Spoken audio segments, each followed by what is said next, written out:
ونتوكل عليه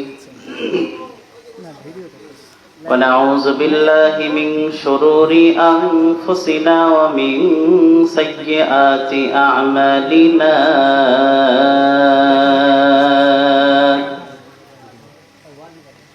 من يهده الله فلا مضل له ومن يضلله فلا هادي له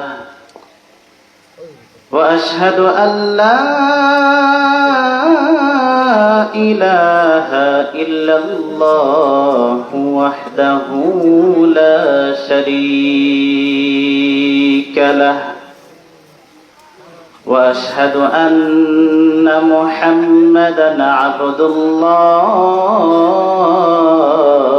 ورسوله عما بعد فإن خير الحديث كتاب الله وأحسن الهدي هدي محمد صلى الله عليه وسلم وشر الأمور محدثاتها وكل محدثة بدعة وكل بدعة ضلالة وكل ضلالة في النار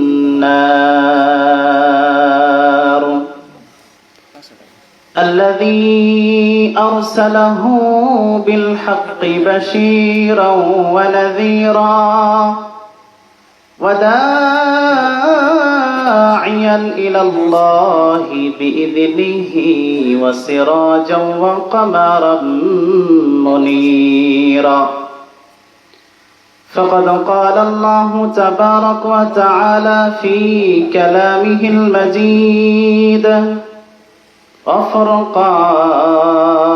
وفرقانه الحميد فأعوذ بالله من الشيطان الرجيم بسم الله الرحمن الرحيم إذا زلزلت الأرض زلزالها وأخرجت الأرض أثقالها وقال الإنسان ما لها يومئذ تحدث أخبارها بأن ربك أوحى لها يومئذ يصدر الناس أشتاتا ليروا أعمالهم فمن يعمل مثقال ذرة خيرا يره ومن يعمل مثقال ذرة شرا يره للآخرة ইমানের দাবি যদি কোরবানি হয় সে দাবি পূরণে আমি তৈরি থাকি যেন ওগো দয়াময় আমার প্রভু দয়াময় ওগো দয়াময় আমার প্রভু দয়াময় ইমানের দাবি সে তো বসে থাকা নয় ইমানের দাবি হলো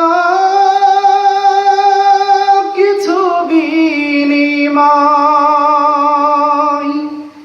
সেই বিনিময় যদি কলিজার ঘাম হয় সেই বিনিময় যদি কলিজার ঘাম হয় সে ঘাম ঝরাতে আমি তৈরি থাকি যেন।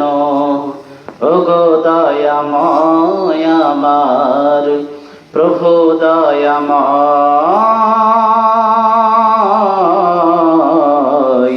ওগো দয়াময় আমার প্রভু দয়াময়।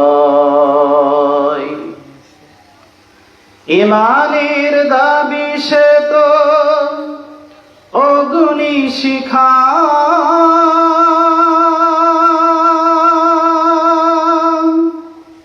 কাজ হলো শুধু তার জ্বলতেই থাকা।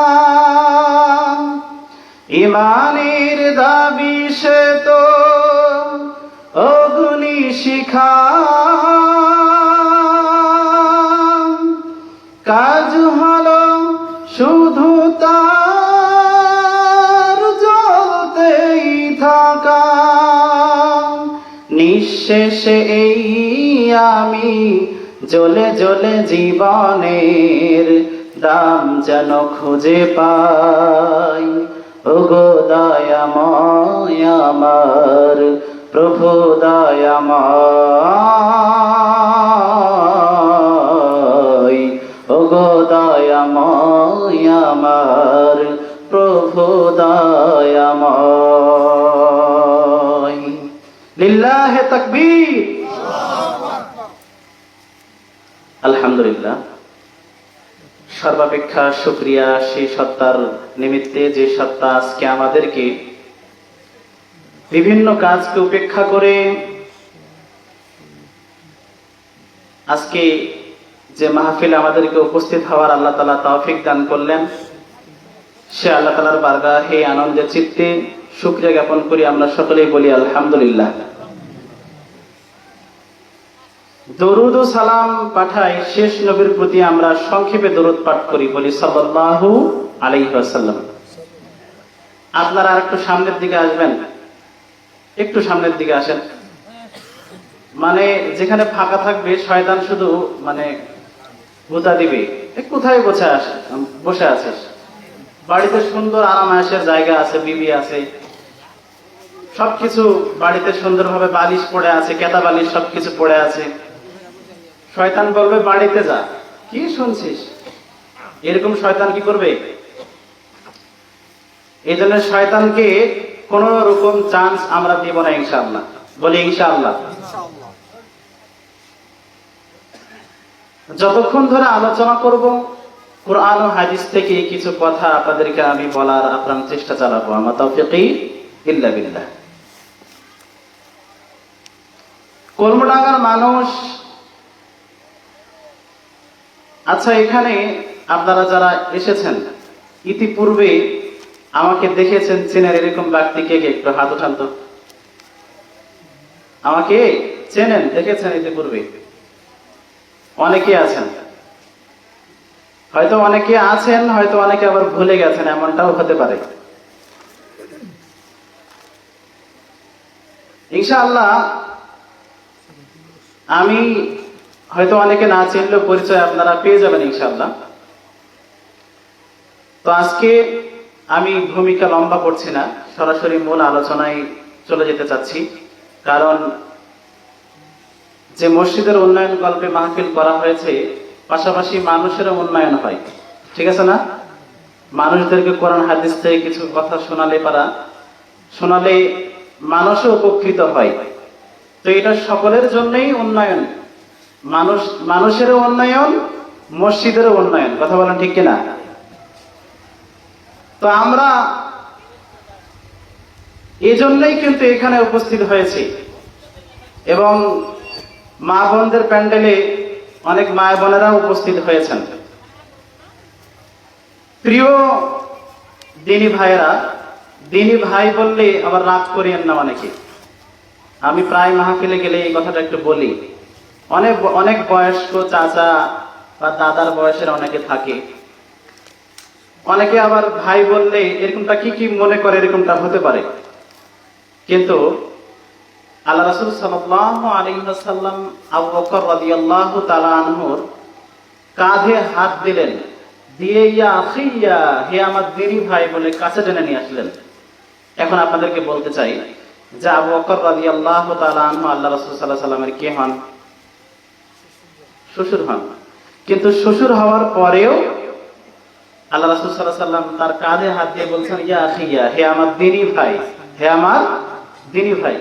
তাহলে দিনের ক্ষেত্রে আমরা সকলে কি? ভাই ভাই। ইন্নামাল মুমিনুনা ইখওয়া, আল্লাহ তাআলার কথা হচ্ছে মুমিনরা হচ্ছে একে অপরের কি? ভাই। তো এই জন্য দিনী ভাই বললে কি আপনারা রাগ করবেন? মা বোনেরা কি দিনী মা বোন বললে কি রাগ করবেন? রাগ করার কোনো সুযোগ নাই। কারণ সুযোগ আল্লাহ রাসূল সাল্লাল্লাহু আলাইহি সাল্লাম এর সমাধান সুন্দর ফয়সালা করে দিয়ে গেছেন। তো আমরা দিনের ক্ষেত্রে সবাই ভাই ভাই। একটু ভালো করে খেয়াল করবেন, আমি আপনাদের সম্মুখে পবিত্র কোরআনুল কারীমের মধ্যে 114টি সূরা আছে। কয়টা সূরা আছে? 114টি সূরার মধ্যে 30তম একটি পারা আছে, যে পারার মধ্যে ছোট্ট ছোট্ট সূরা আছে। ছোট ছোট সূরা নাই? তো এই 30তম পারার ছোট্ট ছোট্ট সূরার মধ্যে থেকে একটি সূরা আপনাদের সম্মুখে পাঠ করেছি। এই সূরাটির পাঠ করা দেখে অনেকে বুঝে নিয়েছেন যে আসলে আজকের আলোচনার বিষয়টা কিরকম হবে। তো যে সূরাটি পাঠ করেছি সেই সূরাটির নাম হচ্ছে সূরাতুল জিলজাল। সেই সূরাটির নাম কি? জালজালা ইউজালজিলু জিলজালাতান জিলজালান।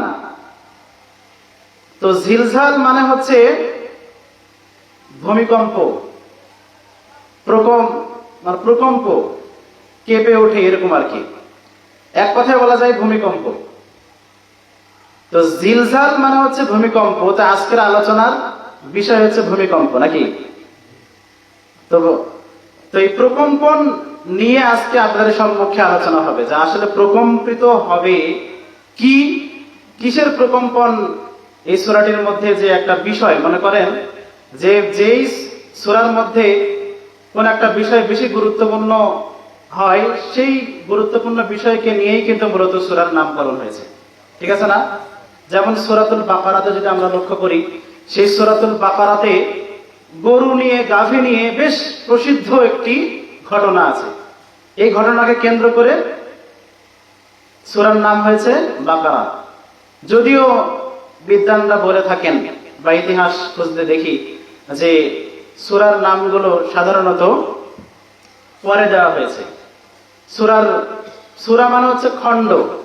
এই খণ্ডকে বোঝার জন্য, আরো সহজ করার জন্য পরে নামগুলো দেওয়া হয়েছে, বিষয় সেট করে দেওয়া হয়েছে, যা আসলে যে বিষয়ে যেরকম নিয়ে আলোচনা করা আছে যে সূরাতে, ওই সূরার একটা নামকরণ করে দেওয়া হয়েছে। এক এক জায়গায় কোন জায়গায় 2-3 আয়াত নাজিল হয়েছে, 5-6 আয়াত নাজিল হয়েছে। এক এক জায়গায় এক এক রকম ভাবে আয়াত নাজিল হয়েছে। তো পরবর্তীতে এগুলো এক জায়গায় করে উপস্থাপন করা হয়েছে আমাদের মাঝে, আমরা সুন্দরভাবে পেয়েছি, এজন্য বলি আলহামদুলিল্লাহ। তো যেই কোরআন আল্লাহ নাজিল করেছেন, এই কোরআন কি অযথা নাজিল করেছেন নাকি আমাদের সমাধানের জন্য নাজিল করেছেন? প্রত্যেকটা কাজে আমাদের জন্য সমাধান দিবি, এই জন্যই কোরআন নাজিল হয়েছে। তো জিলজাল হচ্ছে প্রকম্পন, ভূমিকম্প, এক কথায় বলা যায়। তো কিরকম প্রকম্পন হবে এ সম্পর্কে কিয়ামতের বিষয়ে মূলত এখানে আলোচনা করা আছে। এই সূরার মধ্যে 2টি বিষয় আলোচনা করা আছে। এক, কিয়ামত। 2 নম্বর হচ্ছে প্রতিফল দিবসের কথা, প্রতিফল দেওয়া হবে, এই প্রতিফল নিয়ে আলোচনা করা আছে। এই 2টা বিষয় নিয়ে সূরার মধ্যে আলোচনা করা আছে। এই সূরাটি যখন নাজিল হলো, আল্লাহ রাসূল সাল্লাল্লাহু আলাইহি সাল্লামের উপরে সূরাটি যখন নাজিল হলো, আল্লাহ রাসূল সাল্লাল্লাহু আলাইহি সাল্লাম সূরাটি যখন পাঠ করলেন, আবু বকর রাদিয়াল্লাহু তাআলা আনহু কেঁদে ফেললেন। তার অশ্রুসিক্ত হলো, কেঁদে ফেললেন। আল্লাহ রাসূল সাল্লাল্লাহু আলাইহি সাল্লাম আবু বকরকে বলছে, হে আবু বকর, কান্নার কোনো কারণ নাই, কারণ আল্লাহ পাক রব্বুল আলামিন পৃথিবীতে নতুন জাতি সৃষ্টি করতেন, যদি কোনো ব্যক্তি পাপ না করত, ভুল না করত, ভুল করে আল্লাহর কাছে ক্ষমা চাইবে, আল্লাহ এটাই চাই। কারণ সূরার বিষয়বস্তুগুলো এরকম, সূরাটির মধ্যে এমন কিছু কথা লুকানো আছে, এমন কিছু কথা আছে যে কথাগুলো শোনার পরেই আবু বকর রাদিয়াল্লাহু তাআলা আনহু কেঁদে ফেলেছিলেন। আল্লাহ রাসূল সাল্লাল্লাহু আলাইহি ওয়াসাল্লাম বললেন যে কোনো কান্নার কারণ নাই, কারণ মানুষ ভুল করবে, আল্লাহর কাছে ক্ষমা চাইবে, আল্লাহ এটাই চাই। আল্লাহ কি চাই? আল্লাহ তাআলা এটাই চাই। তো একজন বৃদ্ধ লোক আল্লাহ রাসূল সাল্লাল্লাহু আলাইহি ওয়াসাল্লামের কাছে আসলেন। আসার পরে আল্লাহ রাসূল সাল্লাল্লাহু আলাইহি ওয়াসাল্লামকে বলছেন, আকরিনি ইয়া রাসূলুল্লাহ, হে আল্লাহ রাসূল সাল্লাল্লাহু আলাইহি ওয়াসাল্লাম, আপনি আমাকে সূরা শিক্ষা দিন, কোরআন শিক্ষা দিন। আল্লাহ রাসূল সাল্লাল্লাহু আলাইহি ওয়াসাল্লাম বললেন, বৃদ্ধ লোকটিকে বললেন, আপনি আলিফ লাম রা যুক্ত সূরা 3টি সূরা পড়ুন। লোকটি বললেন, বৃদ্ধ লোকটি বললেন, ইয়া রাসূলুল্লাহ, আমি তো বৃদ্ধ হয়ে গেছি, জিহ্বা শক্তি কমে গেছে, রেকর্ড শক্তি কমে গেছে, জিহ্বা মোটা হয়ে গেছে, আমার পক্ষে এত বড় সূরা মুখস্থ করা সম্ভব নয়। এইবার রাসূল সাল্লাল্লাহু আলাইহি সাল্লাম বললেন, তাহলে হামিম যুক্ত সূরাগুলি তুমি পাঠ করো। সেই লোকটি বললেন, ইয়া রাসূলুল্লাহ, এগুলো আমার জন্য বড় হয়ে যায়, এগুলো আমার পক্ষে মুখস্থ করা অসম্ভবপর বিষয়, এগুলো আমি পড়তে পারবো না। আল্লাহ রাসূল সাল্লাল্লাহু আলাইহি সাল্লাম তখন সূরাতুল জিলজাল পাঠ করে শোনালেন।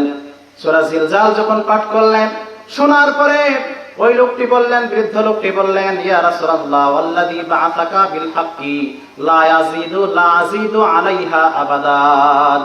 ইয়া রাসূলুল্লাহ, আপনি যে সূরাটি আমাকে শোনালেন, আল্লাহর শপথ করে বলি, আপনি যা শুনিয়েছেন এর বেশিও করব না, কমও করব না।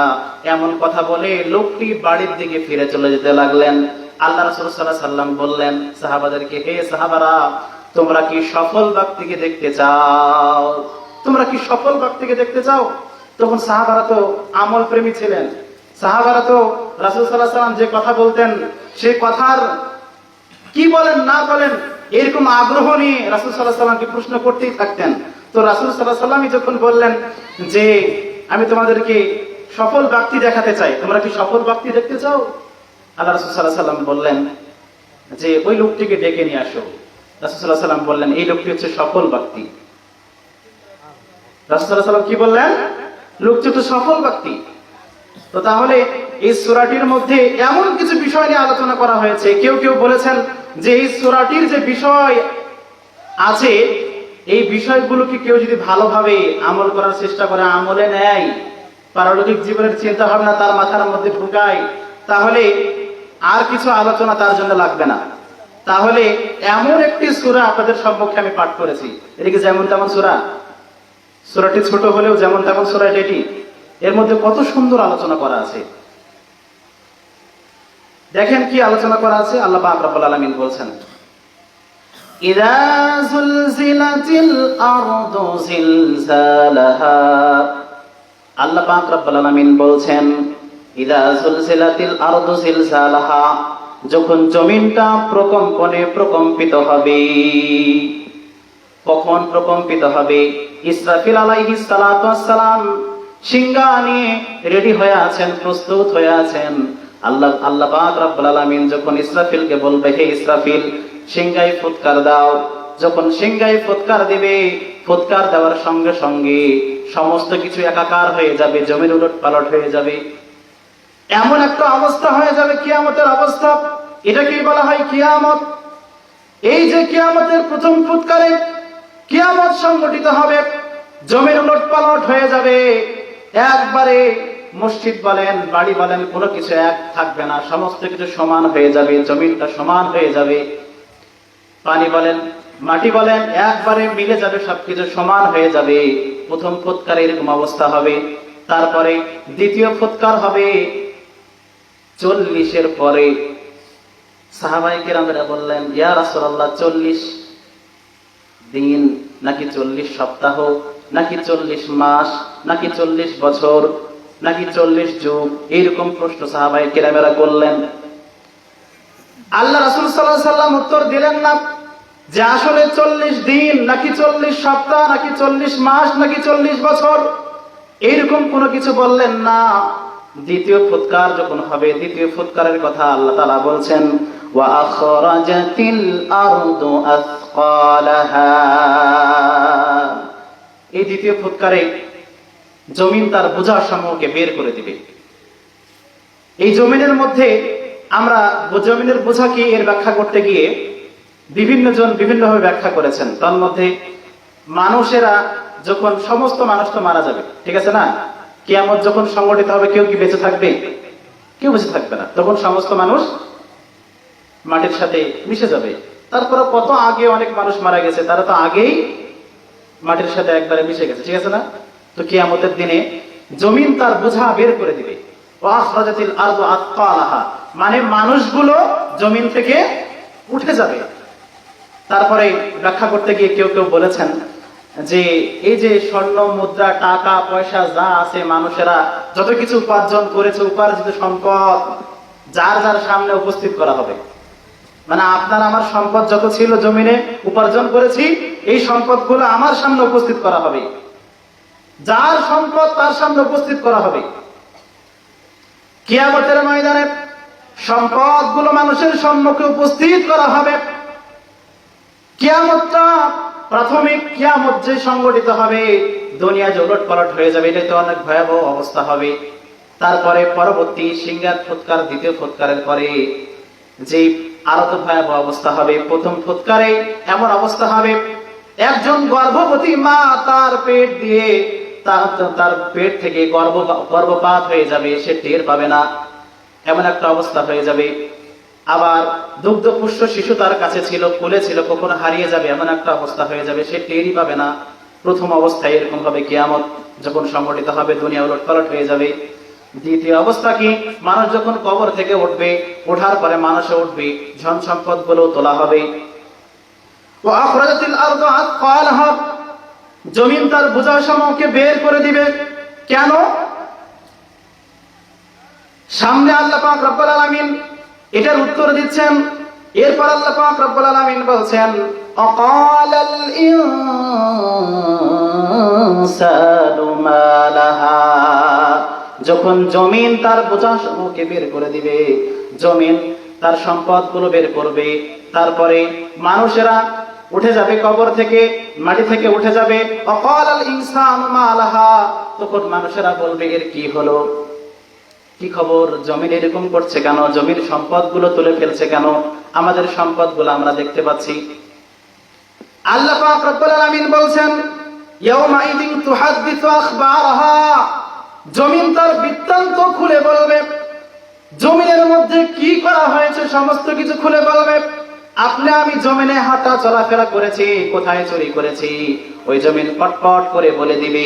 আপনি আমি কোথায় জমিনের উপর দাঁড়িয়ে সালাত আদায় করেছি, জমিন পটপট করে খুলে বলবে। আপনি আমি জমিনের উপর দাঁড়িয়ে থেকে কোথায় কি করেছি, কোথায় ভালো পরামর্শ করেছি, কোথায় খারাপ পরামর্শ করেছি, কোথায় জেনায় লিপ্ত হয়েছি, কোথায় সুদ খেয়েছি, সুদের টাকা লেনদেন করেছি, এই জমিনে কিয়ামতের ময়দানে বিস্তারিত খুলে বলবে। ইয়াউমাইদিন তুহাদ্দিসু আখবারহা, জমিন তার বৃত্তান্ত খুলে বলবে।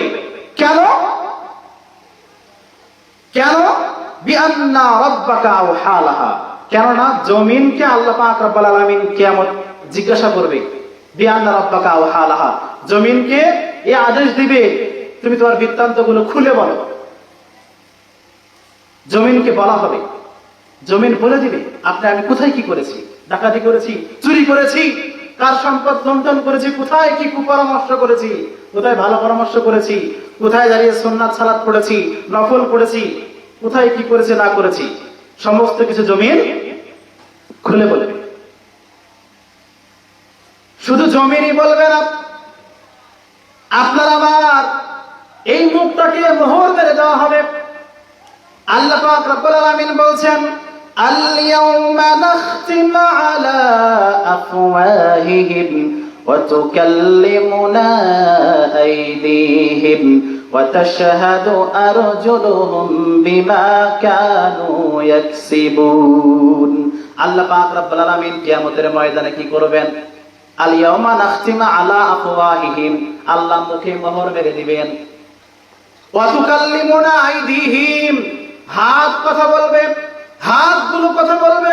ডান হাত দিয়ে কি করেছেন, বাম হাত দিয়ে কি করেছেন, এই হাতগুলো বলবে যে এই হাত দিয়ে কিসে সুদের টাকা লেনদেন করেছেন, হাত দিয়ে কি করেছেন, হাত দিয়ে যত অন্যায় করেছেন, চুরি করেছেন, ডাকাতি করেছেন, যাই করেন না কেন, হাতগুলো কিয়ামতের দিনে আল্লাহর সামনে পটপট করে কথা বলবে।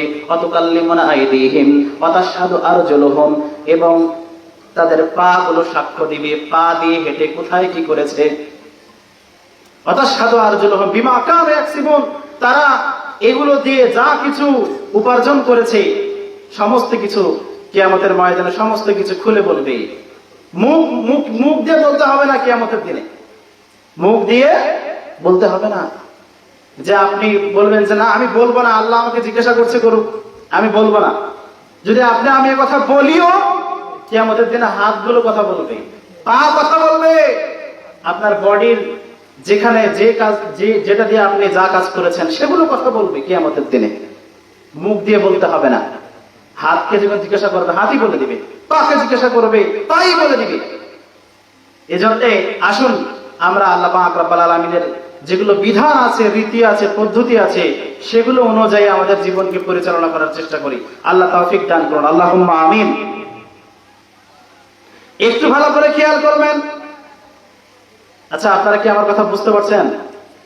বুঝতে পারছেন? একটু তাকবীর হয়ে যায়, রাতও বেশ গভীর হয়েছে। বলি লিল্লাহে তাকবীর। আর বেশি না, মাত্র আধা ঘন্টা সময় আপনাদের কাছ থেকে নিব। এখানে মনে করেন যে 11:30 প্রায় বেজে গেছে, 12টার 1 মিনিটও পার করবো না ইনশাআল্লাহ। 12টার আগে 12টা বাজতে বাজতে আমি শেষ করে দেবো ইনশাআল্লাহ। আপনারা শুনবেন তো ইনশাআল্লাহ? আচ্ছা, তাকবীর হয়ে যাবে একটু, লিল্লাহে তাকবীর। আমার পাশে আমার শ্রদ্ধেয় উস্তাদ বসে আছেন, যার কাছে দীর্ঘ সময় ধরে লেখাপড়া করেছে আমি। তারপরে আপনাদের সাথে এমনিতে আমার এর আগে অনেকে বলছেন, অনেকে চেনেন, আর কলমডাঙ্গার সাথে একটা আলাদা সম্পর্ক আছে আমার। এমন কোন মাহফিল ছিল না এক সময় যে মাহফিলে গিয়ে আমি গজল গাই না একটা হলো। যে মসজিদগুলো আছে প্রত্যেকটা মসজিদের মাহফিলে একটা করে হলে আমার মনে হয় গজল গাওয়া আছে আমার। তো ওই যে দেনপাড়া মসজিদ, তাদের আরো যত মসজিদ আছে, তো তখন গজল মানে গজলের শিল্প। তারপরে মাহফিল, মাদ্রাসার মাহফিল হলে প্রত্যেকটা মাহফিলেই মানে অন্তত আমি একটা হলো গজল গাওয়ার চেষ্টা করতাম। ওখানে অনেকে আমাকে এই দিক থেকে ভালো, কলমডাঙ্গার মানুষের সাথে একটা ভালো সম্পর্ক ছিল। আর তার চাইতে বড় হলো এদিকের মানুষ আমাকে আরো বেশি চেনার কথা, কারণ আমি লজিং খাওয়া দাওয়া করেছি এখানে। এই যে রুবেল মামু আছে এখানে, যে বড় ভাই বসে আছেন ওনার, তো এখানে আমি প্রায় 3-4 বছর ধরে খাওয়া দাওয়া করেছি। এই রাস্তা দিয়ে আমার যাওয়া আসা করেছি রাস্তা দিয়ে। তো এইখানে খাওয়া দাওয়া করতাম, যাওয়া আসা করতাম। তাহলে এই গ্রামের প্রতি আলাদা একটা সম্পর্ক ছিল, এই গ্রামের মানুষের প্রতি। শুধু এই গ্রামের না, পুরো কলমডাঙ্গা মানুষের প্রতি আমার আলাদা একটা সম্পর্ক ছিল, এখনো আছে আলহামদুলিল্লাহ। তো আমি আপনাদের ছেলের মতোই ছিলাম, এখনো আছি। এই যে আপনাদের সম্মুখে যে আজকে এসেছি আমি আলোচক হিসাবে, আপনারা কি খুশি না বেজার? এই কলমডাঙ্গা মাদ্রাসার ছাত্র আপনাদের সামনে ওয়াজ করছে, কিছু নসিহত দিচ্ছে, আপনারা খুশি না বেজার? আর একটু তাকবীর হয়ে যায়, লিল্লাহে তাকবীর। আধা ঘন্টার সময় আমাকে দিবেন তো ইনশাআল্লাহ? আধা ঘন্টার সময় আমরা পার করবো না ইনশাআল্লাহ, রাত 12টা পার করবো না। এমনিতে আপনাদের অনেক জায়গায় অনেক সময় রাত জাগার একটা অভ্যাস থাকে এই সময় মানে। তাহলে আপনাদের সম্মুখে আমি সূরাতুল জিলজাল নিয়ে কথা বলছিলাম। এই জিলজাল নিয়ে কথা বলতে গিয়ে আপনাদের সম্মুখে 5ম নম্বর আয়াত অবধি আলোচনা করেছি। 8ম নম্বর আয়াত অবধি আলোচনা করে শেষ করে দিব, কারণ এই সূরার আয়াতই হচ্ছে 8টি। কয়টি? 8টি। তাহলে 5, 6, 7, 8। আর কয়টি আয়াত আছে? আর 3টি আয়াত আছে। এই 3টি আয়াতের আলোচনা করেই আজকে আমি আমার আলোচনা ইতি টানার চেষ্টা করবো। আমার তৌফিক ইল্লা বিল্লাহ। এতটুকু সময় আমাকে দিবেন তো ইনশাআল্লাহ? ইনশাআল্লাহ।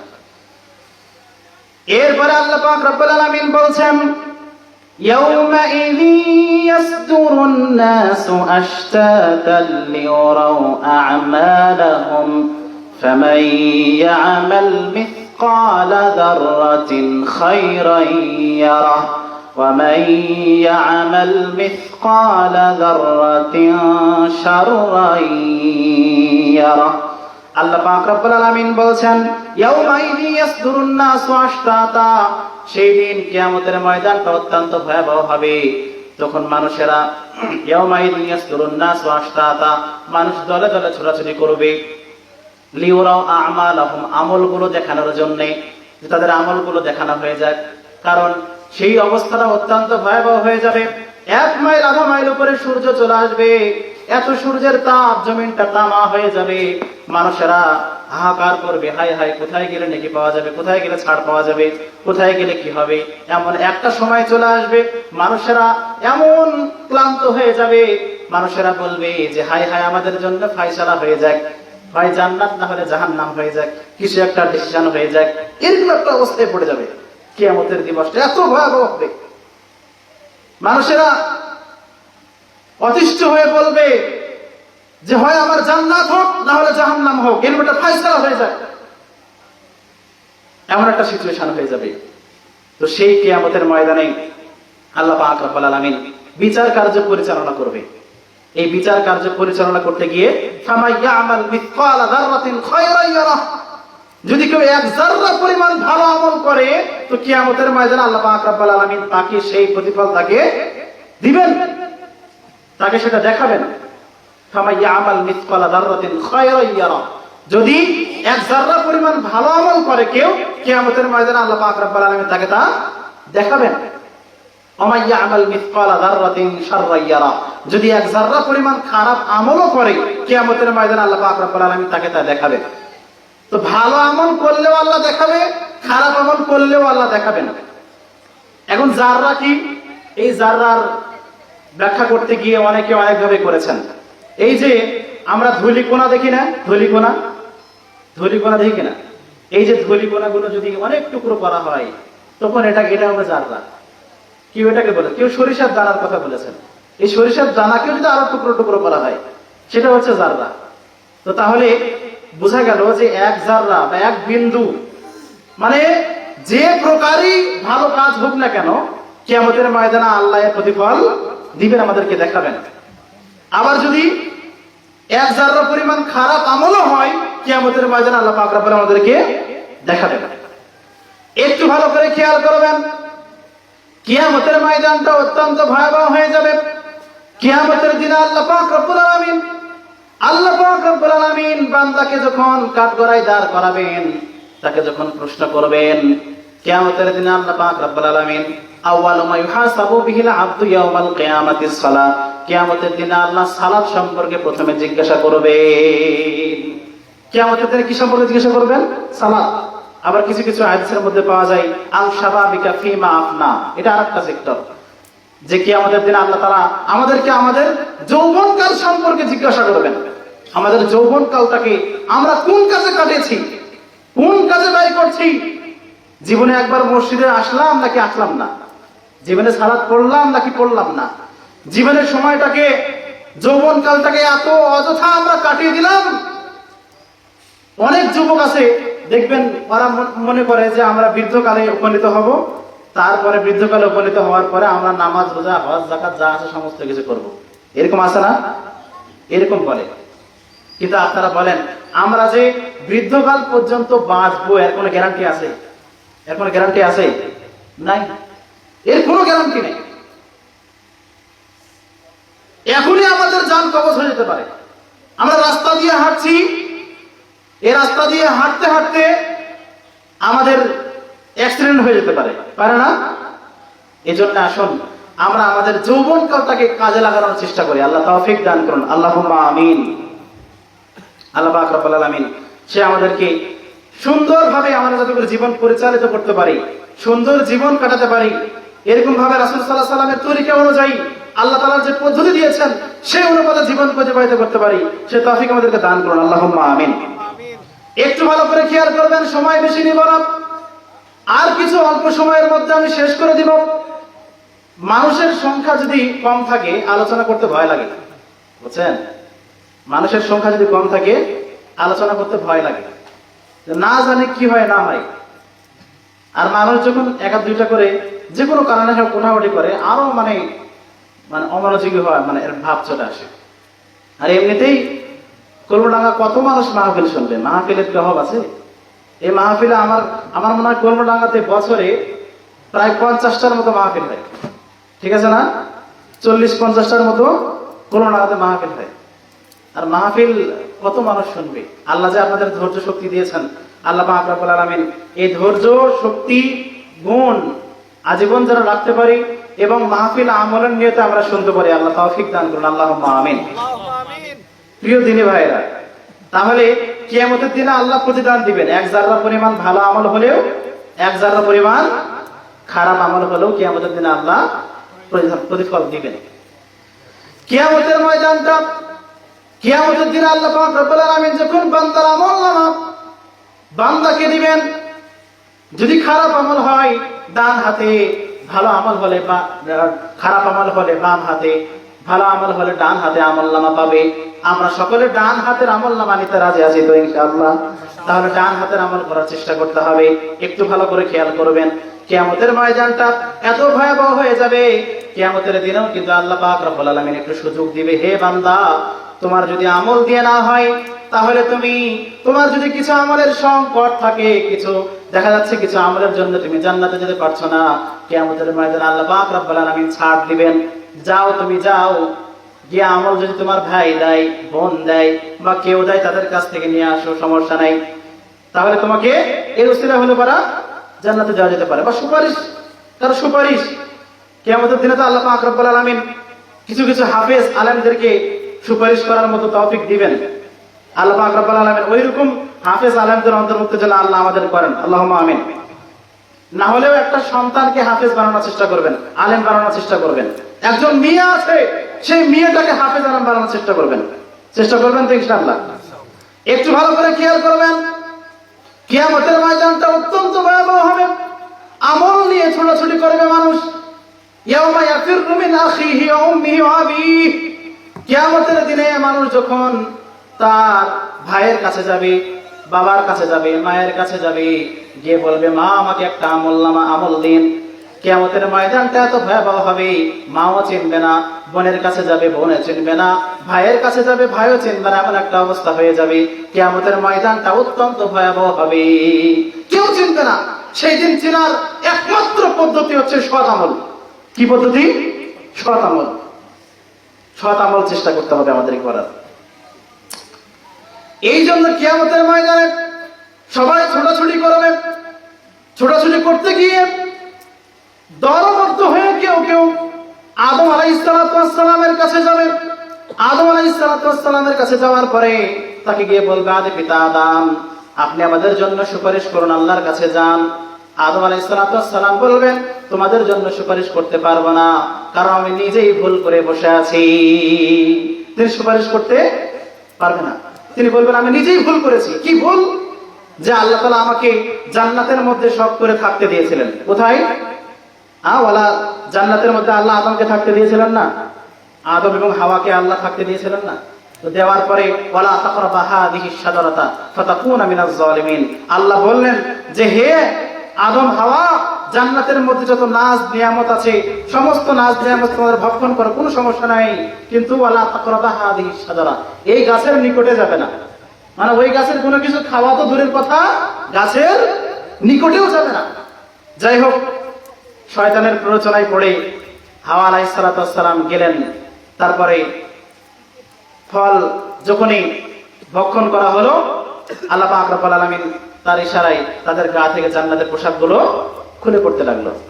এক পর্যায়ে আদম এবং হাওয়া আলাইহিস সালামকে আল্লাহ তাআলা পৃথিবীতে পাঠিয়ে দিলেন। দেওয়ার পরে আস্তে আস্তে তারা আমরা তো প্রজন্ম চলে আসতেছি। আদম আলাইহিস সালাম বলবেন, আমি তোমাদের জন্য সুপারিশ করতে পারবো না, কেননা আমি নিজেই ভুল করে আছি। কিয়ামতের দিনে আল্লাহ তাআলা বড় শখ করে আমাকে বানিয়ে জান্নাতে থাকতে দিয়েছিলেন, কিন্তু জান্নাতে ওই একটি ফল খেতে নিষেধ করেছিলেন। শয়তানের প্ররোচনায় পড়ে আমি আমার হাওয়া আলাইহিস সালাম পড়েছিল, যার কারণে আমাকে এরকম প্ররোচনায় পড়তে হয়েছিল, ভুলের মধ্যে পড়তে হয়েছিল। এই জন্য আমি তো নিজেই ভুল করেছি, এই জন্য আমাকে দুনিয়াতে আসতে হয়েছে। দুনিয়াতে আল্লাহ পাক রব্বুল আলামিন পাঠিয়ে দিয়েছে ভুলের কারণে। তো আমি নিজেই তো ভুল করে আছি। আমি তোমাদের জন্য কি করে আল্লাহর কাছে যাব, সুপারিশ করব? আদম আলাইহিস সালামও সুপারিশ করতে যাবে না। কি বলবেন? তবে তোমাদের জন্য একটা পথ আছে, তোমরা সবাই মিলে নূহ নবীর কাছে চলে যাও। নূহ নবীর কাছে সবাই মিলে চলে আসবে। নূহ নবীকে বলবেন, আপনি আল্লাহর কাছে যান, গিয়ে সুপারিশ করুন। আমরা তো বিপদে পড়েছি, মুসিবতে পড়েছি, আমাদের সুপারিশ করার মতো এখন কেউ নাই। আপনি আল্লাহর কাছে যান, গিয়ে আমাদের জন্য সুপারিশ করুন, যাতে করে আমাদের ভাগ্যে জান্নাত আল্লাহ পাক রব্বুল আলামিন দেন। আপনি আল্লাহর কাছে যান, সুপারিশ করুন। নূহ নবী ছিলেন, তিনি নবী ছিলেন, রাসূল ছিলেন। নূহ আলাইহিস সালাম বলবেন, আমি তোমাদের জন্য সুপারিশ করতে পারবো না। নূহ নবীও বলবেন, সুপারিশ করতে পারবো না। কেন সুপারিশ করতে পারবো না? কেননা আল্লাহ পাক রব্বুল আলামিন আমাকে নবী করেছেন, নবীর দায়িত্ব দিয়েছেন। আমি 950 বছরের বেশি দাওয়াত দিয়েছি, মানুষকে দাওয়াত দিয়েছি। এই দাওয়াত কালে কেউ আমার দাওয়াত গ্রহণ করেছে, আবার কেউ দাওয়াত আমার গ্রহণ করে নাই। আল্লাহ পাক রব্বুল আলামিন আমার উপরে কিছু জালেমদের অত্যাচার দেখে এক পর্যায়ে একটা নৌকা তৈরি করতে বললেন, কিস্তি তৈরি করতে বললেন। নৌকা তৈরি করা হয়ে গেল। নৌকা তৈরি করার পরে নৌকাটাকে জমিনে রেখে দেওয়ার কথা বলা হলো, জমিনে রেখে দেওয়া হলো। আল্লাহ পাক রব্বুল আলামিন প্লাবন দিলেন, এমন একটা বন্যা দিলেন। আগেই নূহ আলাইহিস সালাম তার কওমদেরকে বললেন, তোমরা যারা আমাকে বিশ্বাস করেছো নবী হিসাবে, আল্লাহকে বিশ্বাস করেছো এক আল্লাহ হিসাবে, নৌকায় উঠে পড়ে একটা প্লাবন শুরু হয়ে যাবে। সেই প্লাবনে যদি কেউ মুসলমান ছাড়া যারা আছে তারা কিন্তু ধ্বংস হয়ে যাবে। তাড়াতাড়ি তোমরা নৌকায় উঠে যাও।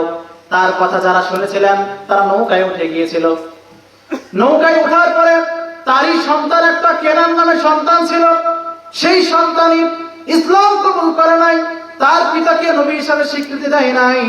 তার স্ত্রী কিন্তু তাকে নবী হিসাবে স্বীকৃতি দিয়েছিলেন না, আল্লাহকে এক হিসেবে মানে নাই। এই জন্য স্ত্রী সন্তান দুইজনেই পানিতে যখন হাবুডুবু খাচ্ছিল, এমত অবস্থায় তার সন্তান যখন হাবুডুবু খাচ্ছিল, নৌকায় সবাই উঠে আছে, নূহ আলাইহিস সালাম উঠে আছেন। এমত অবস্থায় যখন হাবুডুবু খাচ্ছিল পানিতে, নূহ আলাইহিস সালাম সন্তানকে উঠিয়ে নেওয়ার জন্য আল্লাহর কাছে ফরিয়াদ করেছিল। কারণ পিতার সামনে সন্তানের মৃত্যু অনেক খারাপ ব্যাপার না ভালো ব্যাপার? কথা বলেন, অনেক একটা খারাপ ব্যাপার দেখার।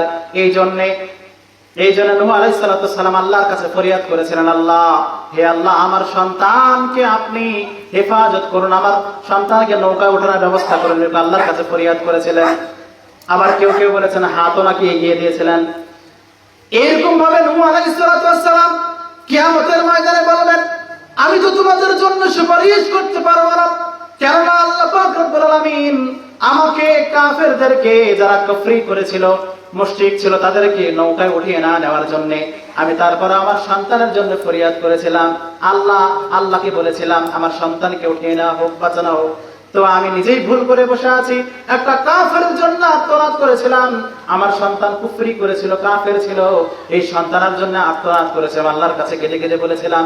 তো এই সন্তানের জন্য আমি বলেছিলাম বড় ভুল করেছি।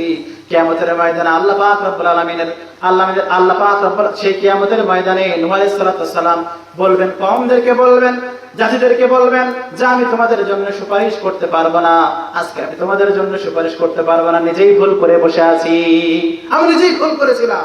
আমি আল্লাহর সামনে কি করে যাব তোমাদের জন্য সুপারিশ করব? কোন নবী পারবে না, নূহ আলাইহিস সালাম পারবে না। নূহ আলাইহিস সালাম বলবেন, তোমাদের জন্য একটা পথ আছে, তোমরা সবাই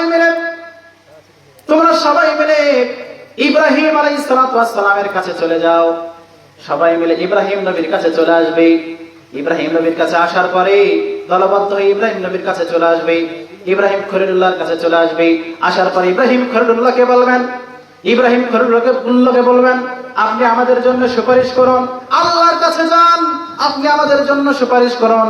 ইব্রাহিম খলিলুল্লাহ কি কথা বলবে, তোমাদের জন্য সুপারিশ করতে পারবো না, আল্লাহর কাছে যেতে পারবো না, কারণ আমি জীবনে বেঁচে থাকতে 3টা মিথ্যা কথা বলেছিলাম। কয়টা মিথ্যা বলেছিলেন? 3টা মিথ্যা। কয়টা? তিনটা মিথ্যা কথা বলেছিলেন। হিসাব করেছেন? তিনটা মিথ্যা কথা বলেছেন। এজন্য আল্লাহর কাছে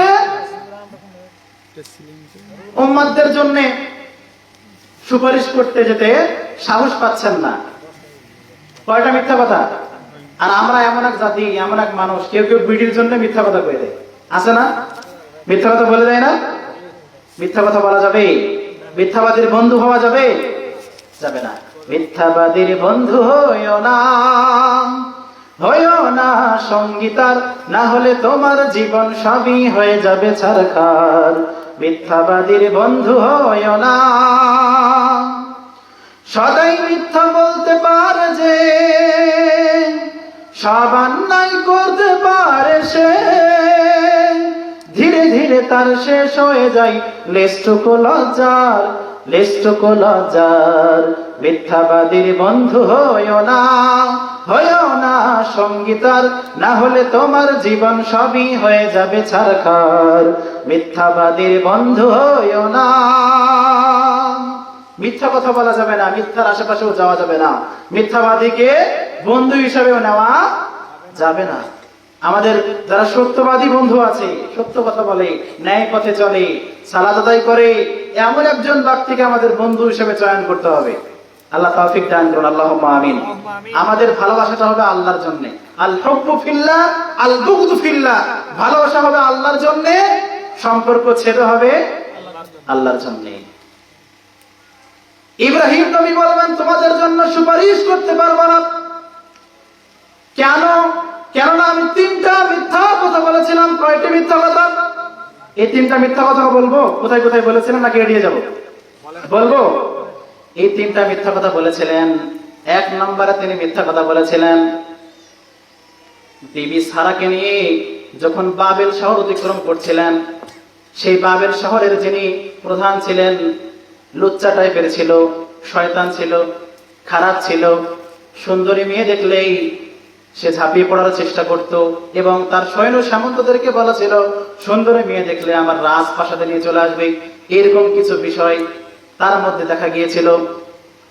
সেই লম্পট বাদশা এলাকা দিয়ে যখন বাবেল শহর দিয়ে যখন ইব্রাহিম খলিলুল্লাহ বিবি সারাকে অতিক্রম করছিলেন, এই অতিক্রম কালে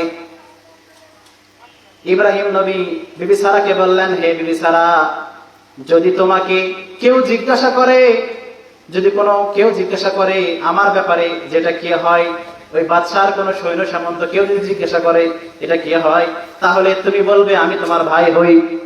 কি হই? অথচ ইব্রাহিম খলিলুল্লাহ সারার কে হন? স্ত্রী। তিনি বলেছিলেন যে আমাকে তুমি ভাই হিসেবে পরিচয় দিবে, কারণ স্বামী হিসেবে পরিচয় দিলে তারা হয়তো আমাকে সেখানে মেরে ফেলতে পারে, অত্যাচার করতে পারে। এই জন্য এরকম একটা মিথ্যা কথার কথা তিনি শিখিয়ে দিলেন। যাই হোক, এক পর্যায়ে বিবি সারাকে ধরেও নেওয়া হয়েছিল, রাজপ্রাসাদেও নিয়ে চলে যাওয়া হয়েছিল, তার উপর আক্রমণ চালানোর চেষ্টাও করা হয়েছিল। আক্রমণে ব্যর্থ হয়ে তাকে তো বাদশা ছেড়ে দিলেন, তার সাথে বিবি হাজেরাকেও দিয়ে দিলেন। কি দিলেন? বিবি হাজেরাকেও দিয়ে দিলেন। তো সেখানে তিনি মিথ্যা, যাই হোক, এখানে মেন যে বিষয়টা বলতে চাচ্ছি যে তিনি সেখানে একটা কি বলেছিলেন? মিথ্যা কথা বলতে বলেছিলেন যে আসলে তুমি আমাকে ভাই হিসেবে পরিচয় দিবে। কি হিসেবে? এই যে একটা মিথ্যা কথা তিনি সেখানে বলেছিলেন। তারপরেও এই মিথ্যা কথাটা শরীয়ত বিরোধী ছিল না। কারণ সেই একটা সময়, এমন একটা সময় ইব্রাহিম খলিলুল্লাহ বলছেন, হে বিবি সারা, আমি বর্তমানে তুমি আর আমি মুসলমান ছাড়া এই পৃথিবীতে আর কোনো মুসলমান নাই। এজন্যে আমাদের এই মিথ্যা কথাটা বলাটা জরুরি তখন ছিল। এজন্য বলছেন যে আমি মিথ্যা কথা তুমি বলে দিও, না হলে তার উপর অত্যাচার করতে পারে, আমার উপরে মেরে ফেলতে পারে, এমন অবস্থা হতে পারে। একটু ভালো করে খেয়াল করবেন, ইব্রাহিম নবী সেখানে মিথ্যা কথা বলেছিলেন। আর একটা কোথায় মিথ্যা বলেছিলেন? আর একটা মিথ্যা বলেছিলেন যখন ইব্রাহিম খলিলুল্লাহকে তার পিতা বললেন, আজর বললেন, হে ইব্রাহিম, চলো কাজ মেলায় যাই, চলো বাবা, তুমি আমার সাথে মেলায় চলো, মেলায় গিয়ে ঘুরে আসি। মেলায় অনেক সুন্দর সুন্দর বিষয় আছে, সেগুলো আমরা দর্শন করে আসি, দেখে আসি, মেলায় চলো। ইব্রাহিম খলিলুল্লাহ কি বলেছিলেন? ইন্নী সাকিম, তিনি বলেছিলেন আমি অসুস্থ, আমি মেলায় যেতে পারবো না। তিনি বলেছিলেন আমি অসুস্থ, অথচ ইব্রাহিম খলিলুল্লাহ মেলায় যাবে না, এই জন্য তিনি অসুস্থ বলেছিলেন। এই অসুস্থ বলাটা কি শরীয়ত রোধী ছিল না বিরোধী ছিল? কথা বলেন। তারপরেও তিনি বলছেন আমি মিথ্যা কথা বলেছি। তিনি কি বলছেন? আমি মিথ্যা কথা বলেছি, যদিও এটা শরীয়ত বিরোধী ছিল না। তিনি মেলায় যাবেন না, এই জন্য তিনি অসুস্থ ছিলেন না, এই জন্য বললেন আমি অসুস্থ। এরপর সবাই যখন মেলায় চলে গিয়েছে, ইব্রাহিম খলিলুল্লাহ কাবা ঘরে ঢুকে গেলেন। কোথায় ঢুকলেন? কাবা ঘরে প্রায় 360টা মূর্তি রাখা ছিল। মূর্তিগুলো তিনি দেখা শুরু করলেন, এক একটা করে মূর্তি দেখেন, এক একটা করে মূর্তি দেখা শুরু করলেন। এই মূর্তিগুলো দেখতে গিয়ে আপনার এক এক মূর্তির এক এক রকম অবস্থা, এক একটা এক এক রকম কোয়ালিটির বানানো আছে। তিনি সেখানে গেলেন, যাওয়ার পরে খাওয়ার জন্য কিছু খাদ্য নিলেন, নেওয়ার পরে এক একজনের মুখে দেয়, খা খা। আপনারা বলেন মূর্তিরা কি খাবে? কেউ খায় না। রেগে গেলেন, সেখান থেকে কুড়ুল নিলেন, বলেন সেগুলোকে ভাঙার জন্য যাই হোক নিলেন, তিনি কুড়ুল নিলেন। এই নেওয়ার পরে এক একটা করে মূর্তির হাত ভাঙা শুরু করে দিলেন। কারো মাথা ভেঙে দেয়, কারো পা ভেঙে দেয়, এক একটা মূর্তির এক এক রকম অবস্থা তিনি করা শুরু করলেন। কারো কারো ভেঙে ভেঙে আধা আধি করে ফেলে দিলেন, এরকম একটা অবস্থা। মানে এক একটার অবস্থা এক এক রকম করতে লাগলেন তিনি, ভেঙে ভেঙে। প্রায় মূর্তির অবস্থা এরকম করে, মূর্তি ভাঙাভাঙি করে। সবচাইতে যে বড় মূর্তিটি ছিল, সেই মূর্তিটির ঘাড়ে কোড়লটা রেখে দিলেন। কোড়লটা রাখার পরে তিনি ওখান থেকে বাড়িতে ঘুরে চলে এসেছেন। আসার পরে সবাই মেলা থেকে যখন দেখে মূর্তির দর্শন করার জন্য যখন সবাই আসছে, আসার পরে দেখে মূর্তির এই অবস্থা, কারো হাত নাই, কারো পা নাই, কারো কান নাই, কারো চোখ অন্যরকম অবস্থা, এক একজনের মাথা নাই, পা নাই, এক একজনের এক এক অবস্থা হয়ে আছে, এক একটা মূর্তির এক একটা অবস্থা হয়ে আছে।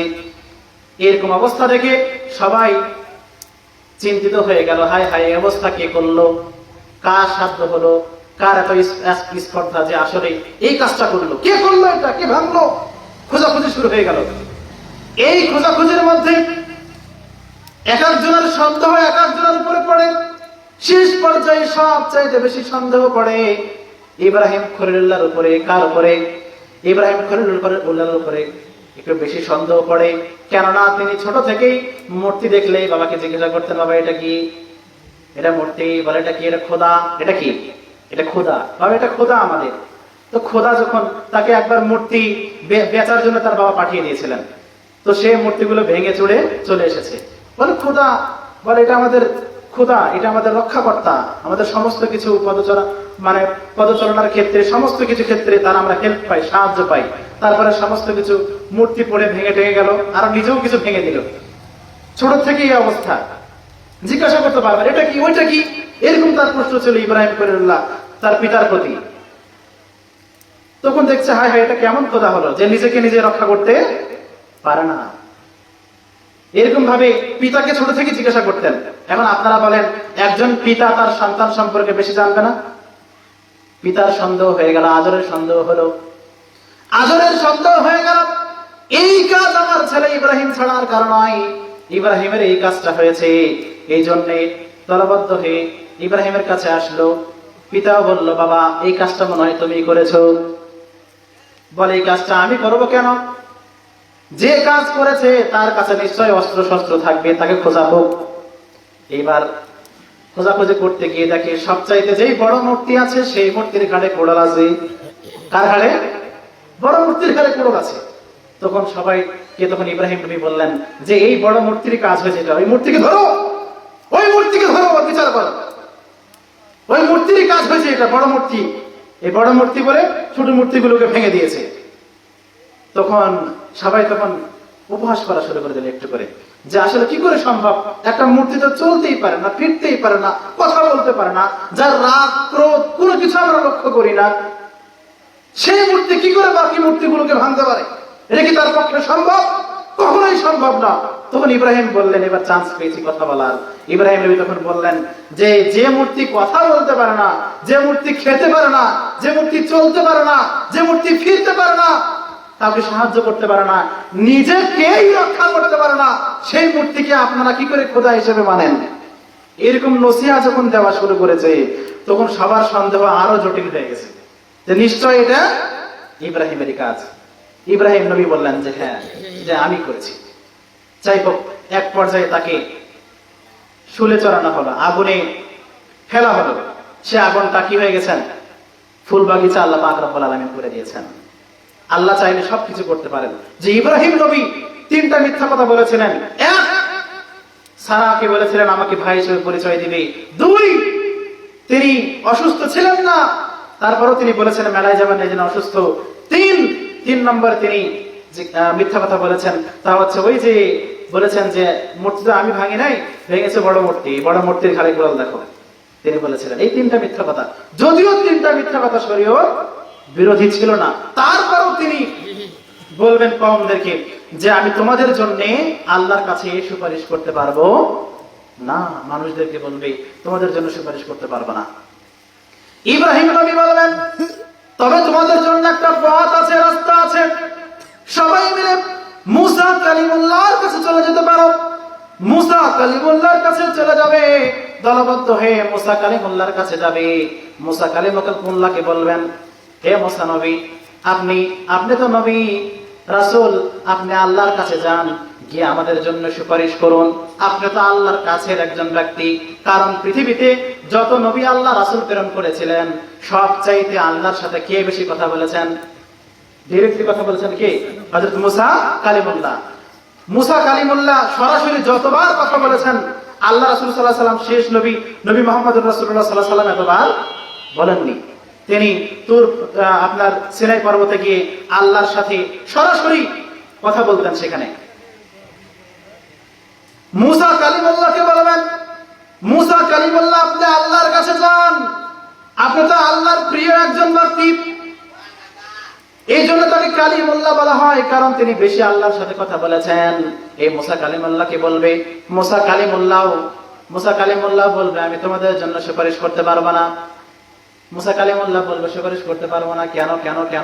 কারণ আল্লাহ তাআলা পৃথিবীতে আমাকে নবী রাসূলের দায়িত্ব দিয়েছিলেন, কিন্তু সেই দায়িত্বের মধ্যে দিয়ে একজনকে অন্যায় হতে দেখে আরেকজনকে আমরা একটা থাপ্পড় দিয়েছিলাম। একটা থাপ্পড়েই সেখানে সেই লোকটি মৃত্যুবরণ করেছিল। অন্যায় হতে দেখে, সংক্ষেপে বলছি, অন্যায় হতে দেখে তাকে একটা, আর যাকে দেখছে অন্যায় করছে সেই লোকটাকে একটা থাপ্পড় দিয়ে দিয়েছিল। থাপ্পড় দেওয়ার সাথে সাথে সেই লোকটা সেখানে মারা গেছে।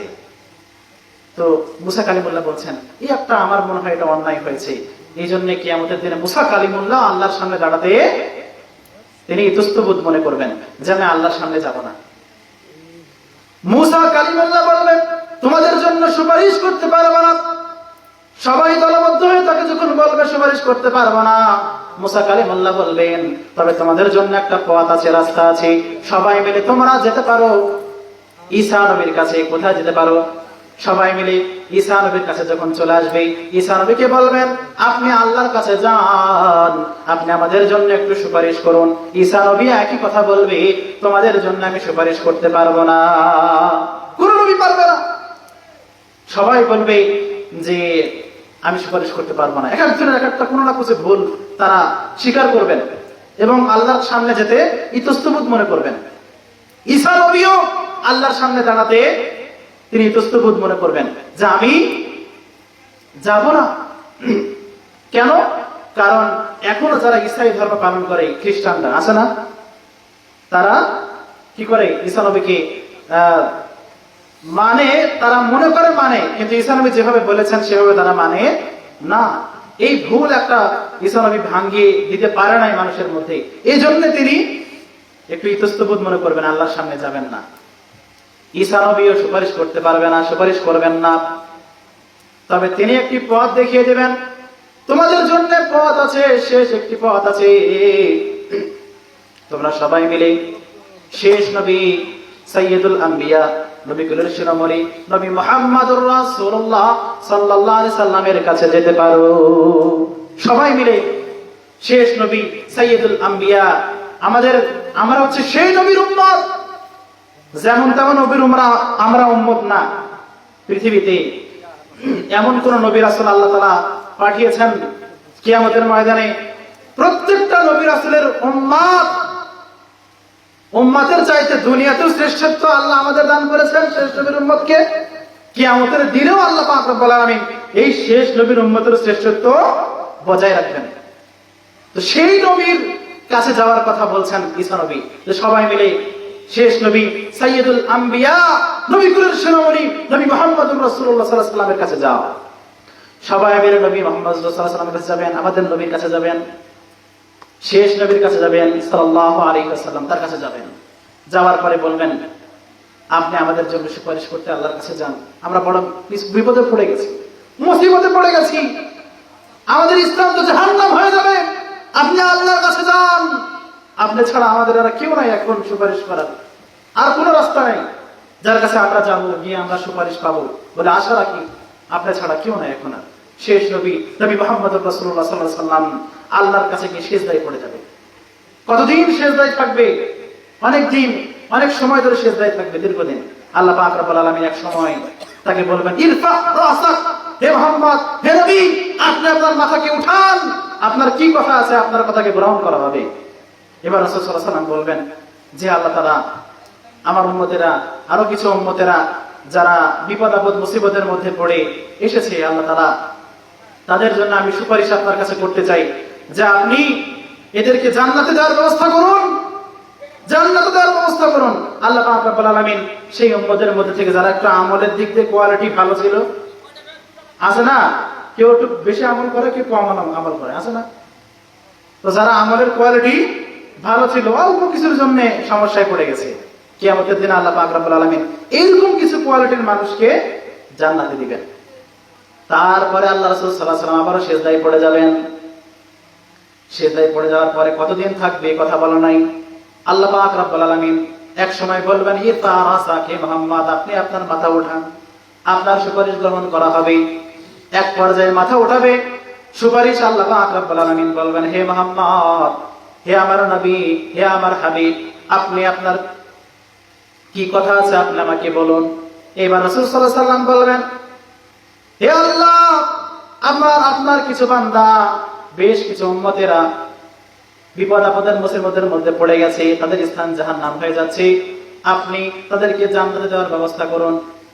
আল্লাহ পাক রব্বুল আলামিন ওই আমলের মধ্যে থেকে যাদের আরেকটু কোয়ালিটি লো আছে, লো কোয়ালিটি, তারপর আছে না, আমলের মধ্যে একবারে বেস্ট আছে, তারপর একটু বেটার আছে, তারপর আরেকটু কম আছে, তো একটু এবার বেটার কোয়ালিটির লোকদেরকে দিবেন।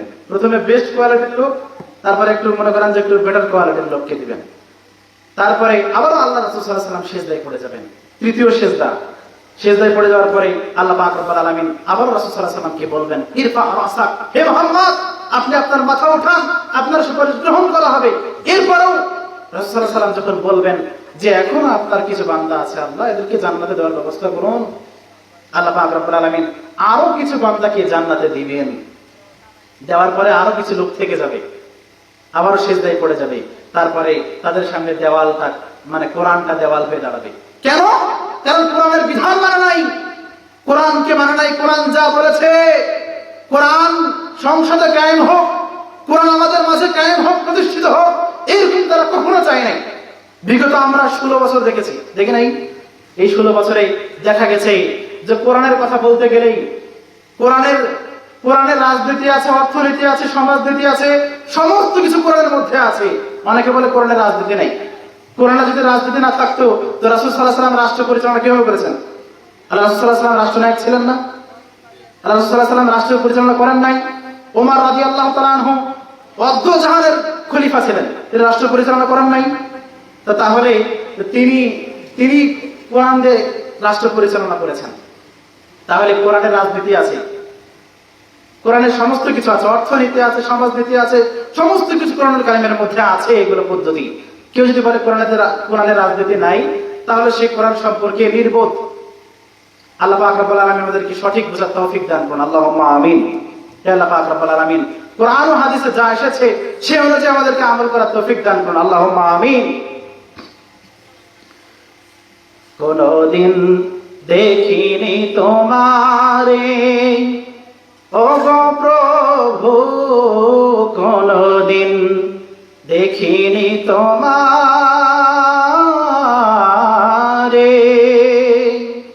মনে বড় আশাবাদ জান্নাত দিবেন রহমান, মনে বড় আশাবাদ জান্নাত দিবেন রহমান, দিদার পাইব সে তা তৃপ্তি সহকারে, কোনদিন দেখিনি তোমারে ও গো প্রভু কোনদিন দেখিনি তোমারে।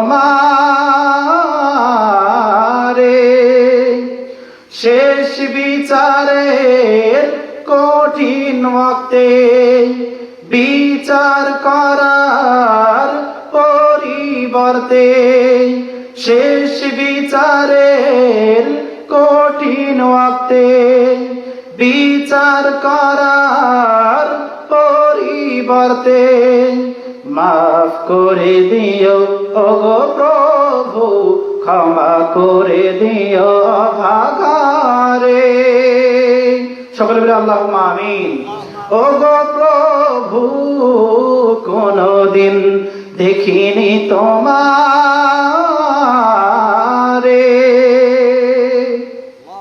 আল্লাহ পাক রব্বুল আলামিন, এটাই আমরা আল্লাহর কাছে আশা রাখি এবং আশা রেখে আমল করে যেতে হবে। রাসূল সাল্লাল্লাহু আলাইহি ওয়াসাল্লাম যেভাবে পদ্ধতি বর্ণনা করেছেন, আল্লাহ পাক রব্বুল আলামিন যে পদ্ধতি আমাদেরকে দিয়েছেন, আমি আপনাদের সম্মুখে বলেছিলাম যে 12টা আমি পার করবো না, ইনশাআল্লাহ 12টায় আর 2-3 মিনিট আছে, এই 2-3 মিনিট হলে 12টা বেজে যাবে। তা আমি আলোচনা লম্বা করবো না, এমনিতে আপনাদের আলোচনা শুনে শুনে অভ্যস্ত আপনারা হয়ে থাকেন। আপনাদের এলাকায় তো আলেম ওলামার অভাব নাই। এই সাপাহার থানাতে এই কলমডাঙ্গা আলাদিপুর, তারপরে এদিকে হলো কদমডাঙ্গা মাদ্রাসায় আলেম পড়ার কারখানা আছে এবং এই গ্রামে অনেক আলেম আছে। কলমডাঙ্গা মাদ্রাসায় এই গ্রামের আলেম ওলামা দিয়ে, বেশিরভাগ এই গ্রামের আলেম ওলামা দিয়ে আপনাদের প্রতিষ্ঠান মনে করেন যে চলছে। আলেম ওলামাদের অভাব নাই, আলোচনা আমাদের শোনার অভাব নাই। তবে বাইরে থেকে আমরা যখন আসছি কোরআন হাদিস থেকে কিছু বলার চেষ্টা করছি, আপনারা যে মনোযোগ সহকারে শুনছেন, এতক্ষণ ধরে যে শুনলেন, আল্লাহ পাক রব্বুল আলামিন যাতে করে আমাদের সকলকে এগুলো আমলে নেওয়ার তৌফিক দান করুন। আল্লাহুম্মা আমিন।